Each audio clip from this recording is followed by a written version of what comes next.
Vous suivez la fréquence communautaire, la radio-télévision Ebenezer, la 89.6. La gouvernance forestière, on en parle maintenant.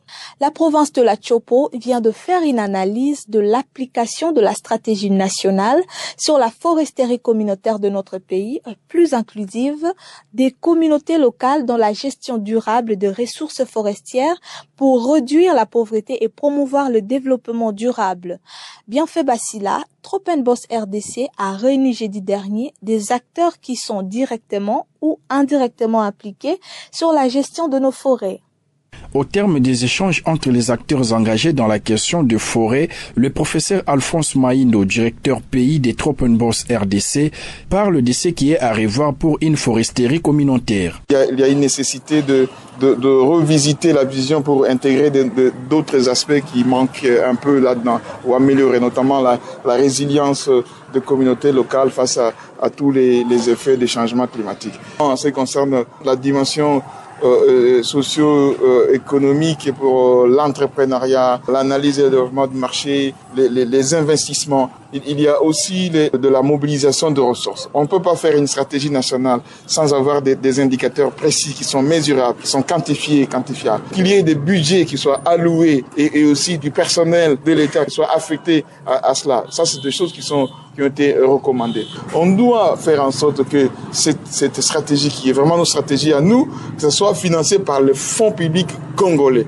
Et quand je dis public, c'est pas seulement les gouvernements centraux, mais il y a aussi les entités comme la province et les entités territoriales décentralisées. Qu'il faut harmoniser, il faut bien définir les concepts. Par exemple, communauté locale, c'est quoi? Quel est l'entendement qu'on met dedans? Et s'harmoniser avec les autres textes. Il y a parfois des contradictions entre les différents textes. Et donc, c'est des éléments qui sont importants, qu'il faudrait prendre en compte dans la nouvelle version de la stratégie nationale que nous appelons de tous nos vœux.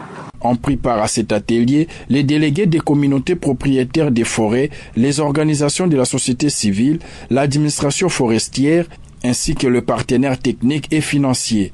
Le représentant de la coordination provinciale de l'environnement s'est exprimé sur cette revue critique de la stratégie nationale relative à la foresterie communautaire. Sentiment de grande satisfaction parce que cet atelier valait la peine, c'est son temps vraiment.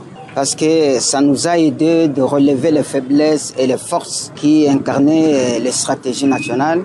Et ça nous a permis également de réfléchir ensemble pour que nous puissions enrichir encore davantage dans les jours à venir les textes qui sont encore en préparatif pour carrément se revêtir de la forme qu'il faut par rapport aux enjeux du moment.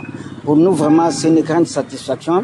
Nous avions été à la base d'émettre des propositions, des recommandations qui seront étudiées dans l'avenir afin d'adapter les textes par rapport aux enjeux du moment. D'autres détails sur cette évaluation de la stratégie nationale relative à la foresterie communautaire sont à suivre dans nos journaux dès ce début de la semaine. Les informations de la Chopo proposées par la radio-télévision Ebenezer. Merci.